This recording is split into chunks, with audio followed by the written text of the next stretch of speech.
What's up, guys? It's another beautiful Connecticut morning. Before we head out and get our way onto the track, I've got to finish up that E-fan install on my chaser.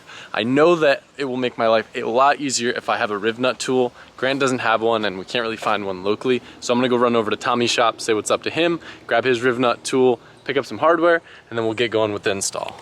And of course, we'll take the back roads. Starting the typical routine every single day, stopping by the local deli, and in this case, it's Pete's sake. Always gotta get me some CT sandwiches.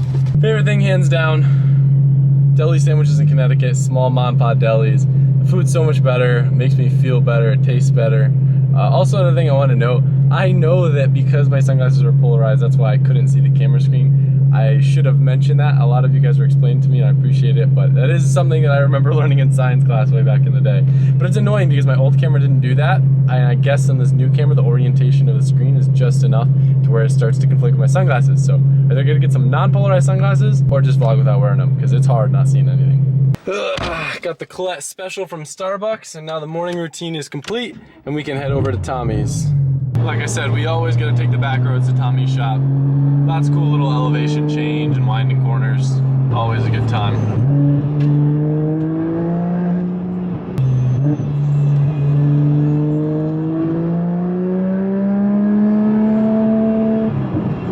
Alright, let's see where he put this. Oh, got it. Bit more an adventure than I originally intended, but I had to catch up with Tommy a little bit. I secured the bag and got the riv nut tool from him, as well as some blades for the jigsaw that I need to use, and some hardware and other riv nuts from Tommy's Bolt Lady. Fans I ordered didn't come in time, so for now I'm going to use some of Grant's 11-inch Mishimoto race fans he has laying around. Even though these are kind of small, they're actually quite big and they do pull a lot of CFM. I've used them in the past, I've had good luck with them. So what I'm going to do is go mock everything up in the engine bay and figure out where I need to place these so that when I do upgrade to bigger fans, I have enough room on the shroud and clearance with the pulleys for where everything has to go. Because I don't know how to re-weld my intercooler piping that goes up into the throttle body, I have to have this one kind of offset. And because of pulley clearances and the fact that this is kind of thin and might move around, I'm orienting the fans in a way that they'll have the most space possible, so even if they move around a little bit, we should be alright. I guess the best way to look at this, even though I'm bummed that the metal's thin and I could have done this much nicer, it's good practice for if I ever get thicker metal and I want to make a super nice shroud. I like using rivets for it versus using just bolts and nuts, because it makes it a little bit easier and cleaner install. I might actually try to make a little brace between the fans that'll add a little bit more rigidity to the shroud. Deek, deek, deek, deek, deek. Deek. It sucks because this had the potential to be a really clean shroud, and I guess I'll just have to do a better one when I get back to Florida. But one thing I did add, if you notice these two little braces here, they kind of tie the fans together and add a lot more rigidity. So even though this stuff is super thin, now if I put pressure, it barely moves in and out because everything's being braced together. So the fans are kind of adding a lot of structural rigidity to this whole piece. Even though it sounds crazy, just to save time on this build, I actually overnighted my favorite fan relay setup from Chase Bays. If you guys remember this from when we were doing the E36, I feel like this is the best solution on the market if you're ever doing E-fans. Everything's super nice and tidy, dual relays for dual fans, fuses in this nice little box. The mount's really nice and it's real good for frame rails, and it just kind of slides out, which makes it even easier to mount. Everything's nicely labeled. It gives you the plugs for the fans. This setup came with a thermostatic switch that we'll be able to just pop right in the radiator, all pre-wired up, and then just one power wire that goes to the battery and one ground that we just tie in right behind where we mount the actual fuse box. Highly recommend it, and I'm pretty sure I have a code for Chase Bays, and if I do, I will put that in the description. Otherwise, I'll link this because if you're ever doing E-fans, this will save you a ton of time and look really nice. I'm gonna save this for last, so for now we're gonna take these plugs off so we can get these spliced into the fans before I drop that whole setup in. Since I plan on redoing this once I get proper shroud material on the fans that I wanna run, I'm not doing the fanciest wire connections. These are cool insulated heat shrink connectors that I used to like using a lot. Now I've actually just been using just literal crimps and then heat shrink over it. But these work well when you're in a time crunch and you want something that you know you can trust. It looks sketch, but it's actually pretty rigid, and I think she'll get the job done. Will it surpass the clutch fan? Let's find out. I think I'm gonna put the little relay box in the same spot that I did on the E36. Down here it'll be real easy to just pop a riv nut on the frame rail. So I can pop it down there. This should be nice, out of the way of the fans, and I'll have enough wiring to get to the battery, and I'll just ground it down there as well. Got my ground area here, I got my other rivet here, and we're gonna actually end up using the factory airbag location for the airbag sensor, just because down here I couldn't get the riv nut tool where I wanted it. So here will be a nice clean mount and it'll be very easily serviceable. All right, so I got the little relay box down there. The thermostatic switch, I didn't have the right threads in my radiator, so for now I'm just gonna leave them on all the time, which is fine at the track, and I'll just leave it warm up for a while. Grant, you wanna demonstrate? Sure. Quite a bit of airflow. Everything feels good, it's sucking. In an ideal world, usually clutch fan's the way to go, but when you go up to the bigger race fans, I do think the race fans will outpull a clutch fan, especially a dying clutch fan. So it would have been hard for me to source another, and I do want to go to some even bigger E-fans down the road. So for now, I think this will help with our cooling issues a lot. So I'm gonna let this thing get warm for a second so I can show you guys how quickly it cools down with the new setup. All right, so with no fans on, the temp is about 100 Celsius. Now watch when I turn the fans on, how quickly it drops. Real time, showing you guys the gauge, and you'll see that needle is just gonna go whoop, all the way back down. So it's at like 210, and when it gets down to 90, I think that's closer to like 185, 190 Fahrenheit. But that needle is just zipping along. I know before with the clutch fan, it took quite a while to cool down, so I think this will help a lot with that. Look at that go.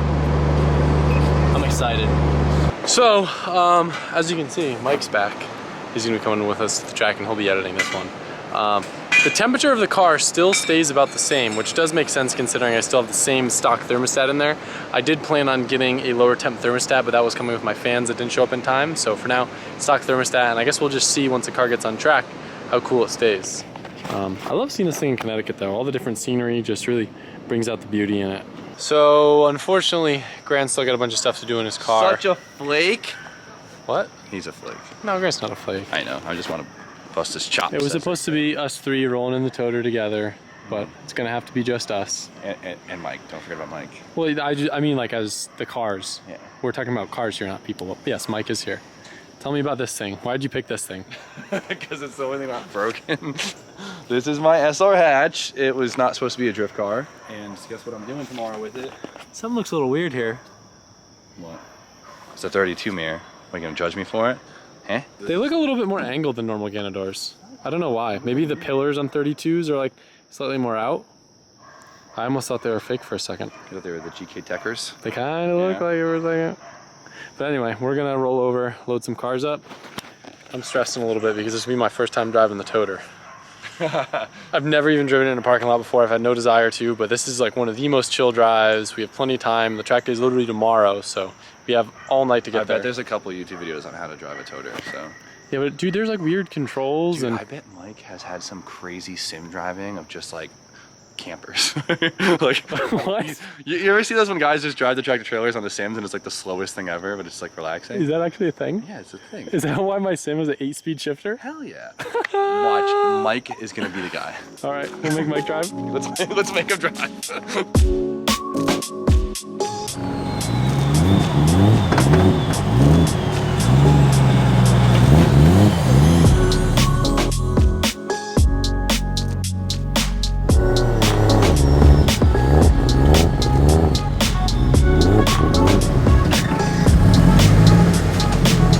I'm so nervous.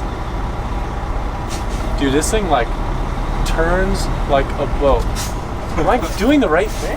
Oh my God, there's a big fisheye here. Yeah. Oh my God, the turning radius. Oh, brother. Dude, the brakes on this thing are so gnarly.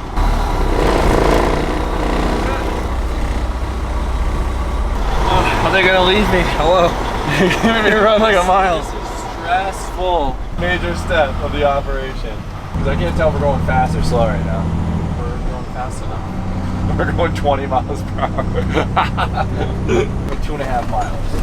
Sorry, I'm just trying to get a feel for the brakes. I'm ready for it, dude. Send me through the windshield. Are you filming this, Mike? Yeah, you almost sent me to the dashboard. There you go. How are we looking on that side? You look good on my side. Oh yeah, what a spot. All right, so we've driven about 2.8 miles. In the wrong direction. So far, LZ hasn't killed us in the toter, so I think we're doing pretty good. Yo, hit it like the chicane. Let's see. Oh, he's off-roading. Show him what's good. We're picking up speed. My foot's been on the brake the whole time. Mike, can you tell that this is downhill? Okay, I can tell now. Look ahead of us. It looks like we're going uphill. No, we're going downhill. Joe, it kind of does look like we're going uphill though. No, there we go. Oh my God, we made it. There you go. Level 1. Woo! You passed the test. Well, it's open again. Mike, that's your job, kid. 1 hour in, we made it to our first truck stop. Woo woo! Trucker friends! He's been so excited to toot that horn. Do we have a CB radio over here? A what? CB radio. A CD radio? And it's not CD, CB ad. I think it's CD. Is it Mike? Is What? CB radio? CD? CBC? CB radio. CD. Isn't CBC what's in weed that all the people eat nowadays? Was that CBD? CBD. CBD radio? That's bad. Are you talking about that on YouTube?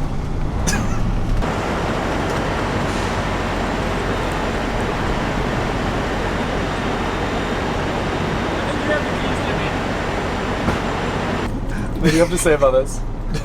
Wait.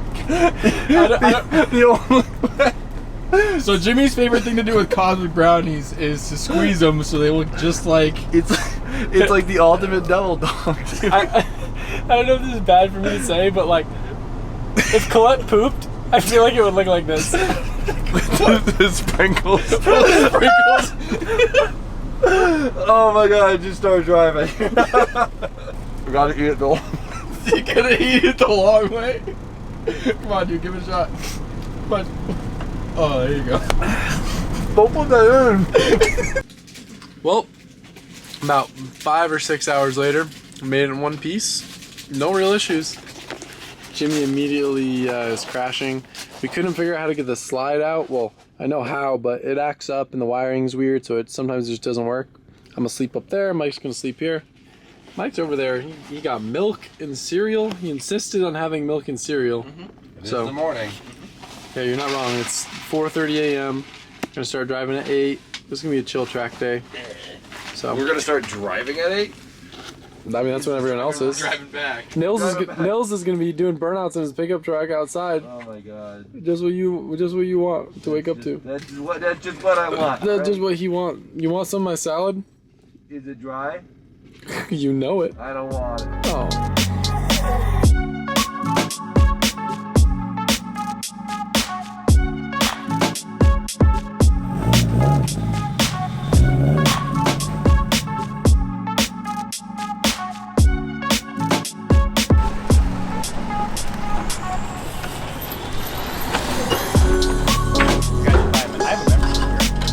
Hey Grant, take no sleep.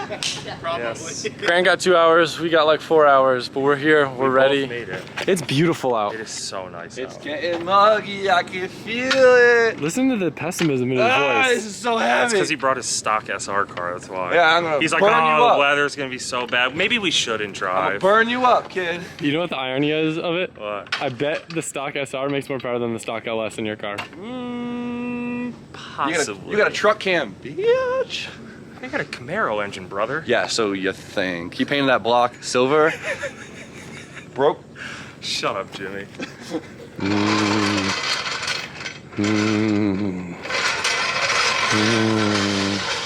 Wanna go play?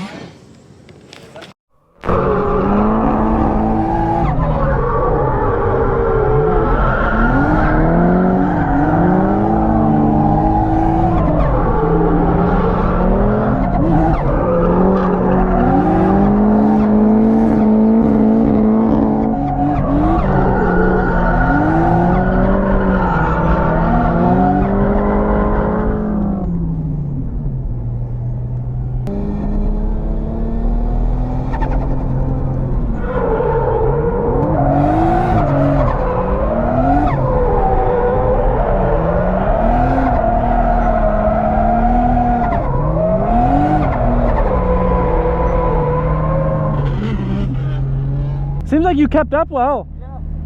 I tried going as wide as I could. Thank you. Can I try it again? Sure. Can I follow you then you follow me? Gonna give it a shot at following Jimmy in the heirloom hatch. This track's awesome.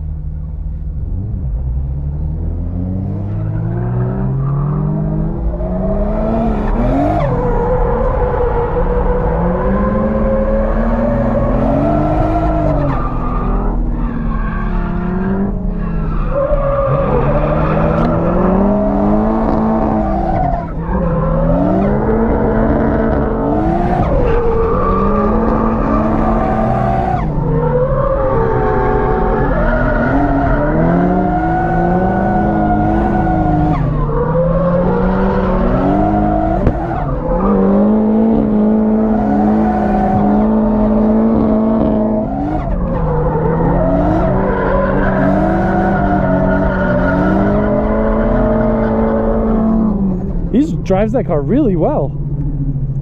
I love Jimmy in an SR. Back when he used to drift his SR, it was so awesome watching him drive. Not that there's anything wrong with his JZ, but I just feel like he has an aura about the way that he drives his SR. Like, it just suits him so well. His car be getting hot.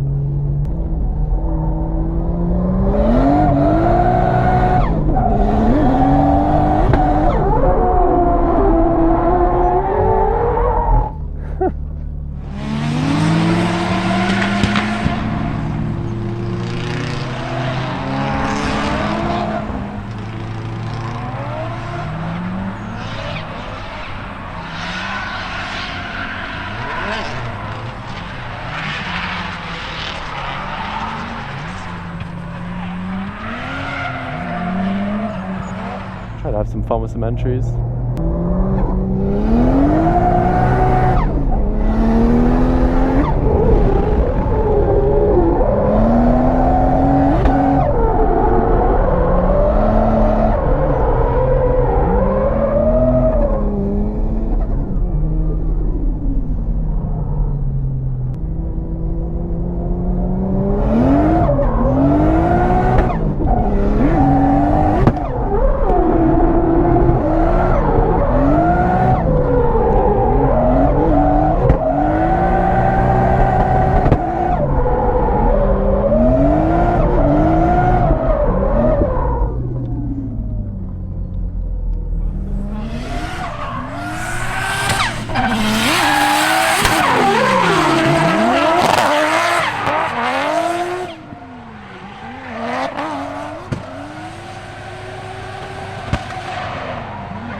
Me and fires lately. Just had a really close call. It just happened to be when I came into the pits. The fan wire shorted out. It got pinched behind the radiator. It must have like wiggled back and forth. Shorted out. The whole thing caught on fire. I tried to grab it and pull it off the battery real quick to kill power, and I burned my hand a little bit where my fingers are. But luckily Brett has some wires, so I'm gonna redo that. But the whole wire just engulfed in flames, and I got it out by blowing it. Did you see that? I did. I was like, well, whatever works. Wow, that hurts a lot. But everything's okay. It could have been a lot worse. Oh yeah. It's good. Well, it's not good that it happened, but yeah, it's good that you got it under control. I'm glad that it didn't happen on track. Yeah. Because that could have been way worse. And you wouldn't have known until it started really burning.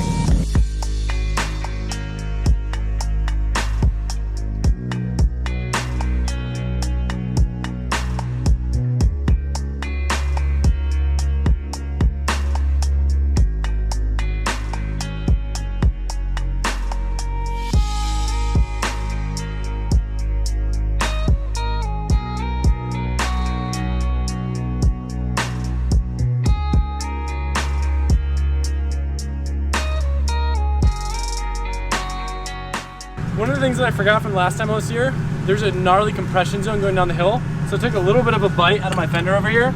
So to be preventative, I'm gonna try to raise the car up a little bit before it gets worse.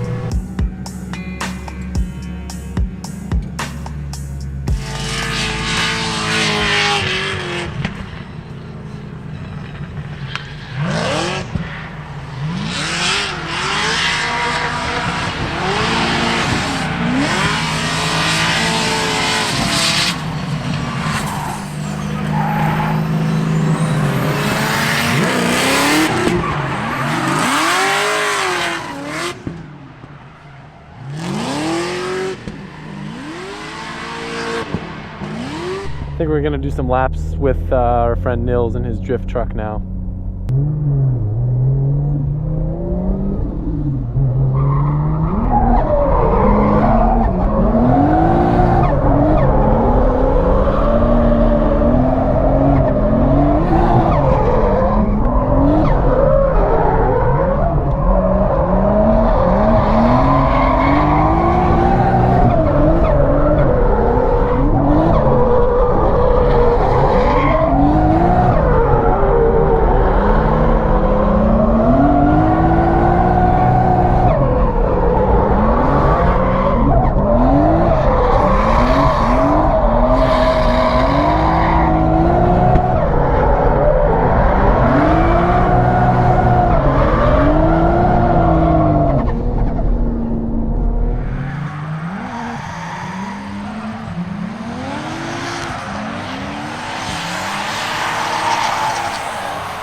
Yeah, I think so too.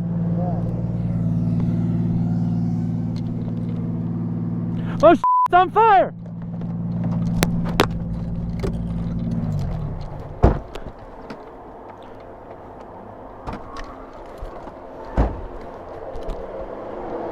Watch out!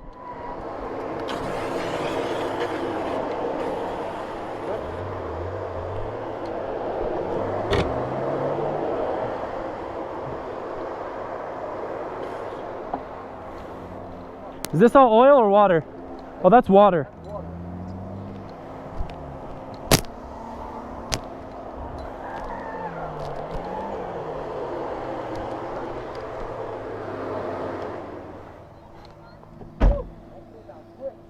Ah.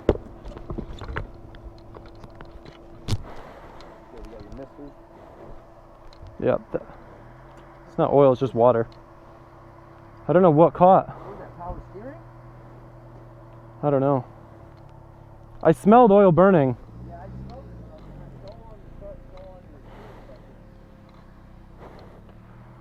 I don't know what happened, bro. That's water.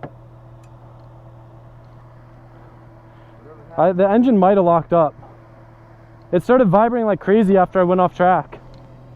I don't know what caught on fire. I wonder if brake fluid splashed out. What the heck, bro? Grant, I'm so glad I didn't let you drive that lap like I was talking about. You would have felt so bad. I feel so bad about getting all the oil on the track. On the downhill.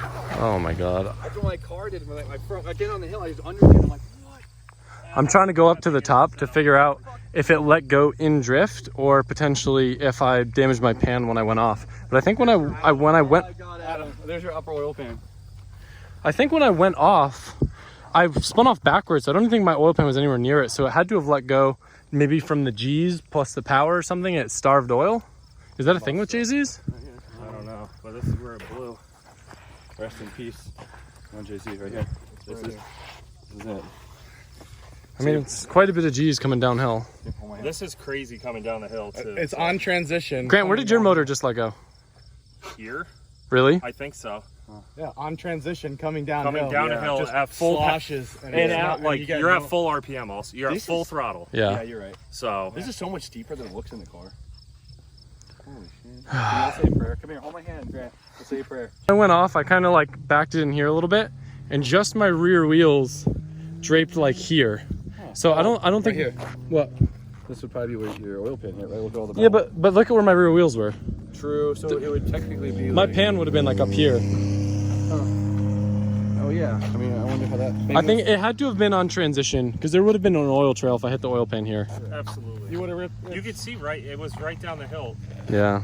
That's where like At least 150 feet before your oil just lets go down. I'm just really upset that I didn't pull off track, and I mean, I guess most of the mess was already downhill, but for whatever reason, I thought when I went off, I debeated because it kind of makes sense. When I went down the hill and I flicked it, it just vibrated a ton, and it felt like my tire popped off the rim or something.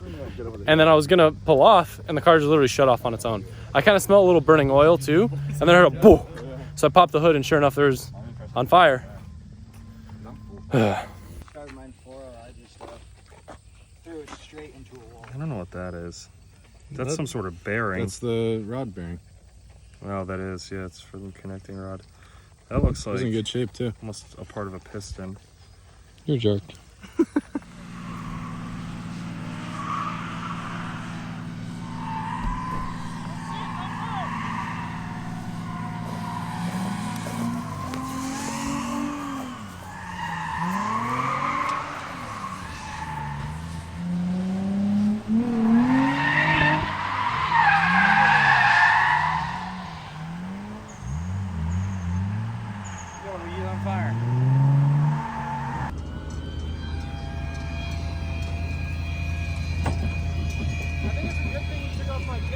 Oh yeah.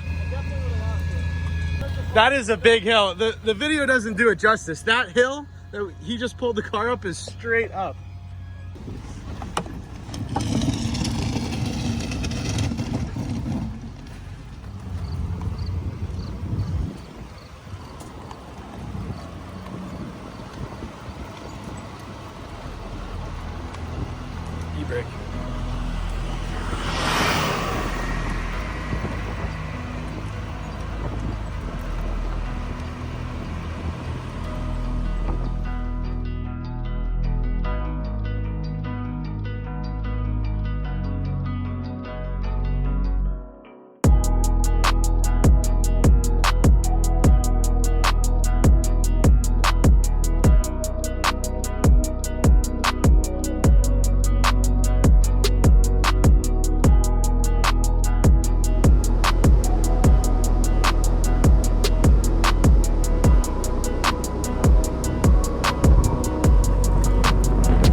It's been a very, very, I don't want to say bad time, because I had a blast driving the toter and it was cool doing the couple laps that I did, but I think I'm more stressed out not by the fact that the engine blew on the Chaser, just now that I need to make a decision on what to do with that car, what direction to go, and more than anything, figuring out what caused it so it doesn't happen again. So that'll have to wait until I have time to put it up on a lift, but now this kind of puts a damper on all the Connecticut plans.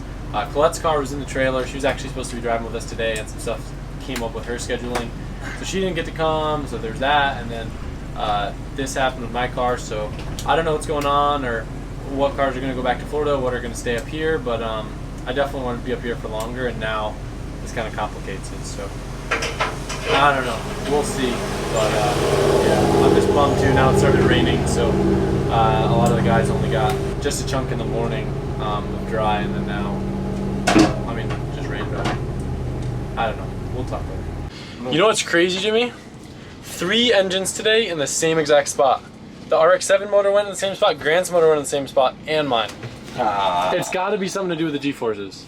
Probably. That's the only thing that makes sense to me. Between the downhill and the transition. And, like, you're on limiter there too. Yeah, which probably doesn't help. Yeah, exactly. I mean, that's pretty crazy. Yeah. I bet if I wasn't on limiter and the RPM was a little bit lower, maybe it wouldn't have went. But yeah, I mean, we were talking about that. It was like, if it was anything that had to do with it being set up poorly, it would have happened by now. You know? Yeah. So it just... And I don't think it's a tired engine thing, because for it to happen there out of all the places. And so catastrophically. You know? Yeah. It was like, it wasn't like a casual fail like Grant's, right? That was a casual fail. Like, what I would consider a casual fail. Yours was catastrophic. I have a piece of your rod in my pocket. Overall, in summary, despite the hard comings of me and Grant losing our motors, I had a blast driving the toter. How'd I do, Jim Jam? Well, we're alive, so that's a plus. Nah, he did really good. He did really good. We had some obstacles of construction, and he steered right through them. Laser focus. Laser focus. Mike, how was the back? The back was bumpy. It was tough to edit in, but I got the whole video done on the drive home, so. He's a microwave guy. Well, you can't because you still gotta put this clip in. Yep. Oh yeah, you're not done. He thought he was done, but he's not. So guys, we're gonna make this clip really long, and we're gonna add lots of pauses and choke. Put an ad in right here. Yeah. Well, oh, and then we could say really bad words like beep what. Oh, you're making my job difficult now. Thanks, man. Thanks, man. I appreciate that. You can add a beep here. Oh, you and you. Hey, all jokes aside though, I love all of you. I appreciate you watching the video. I hope you have a really Amazing day, and I'll see you tomorrow. Just kidding, soon. No, never tomorrow. I don't know why I still say that. Bye. Watch out!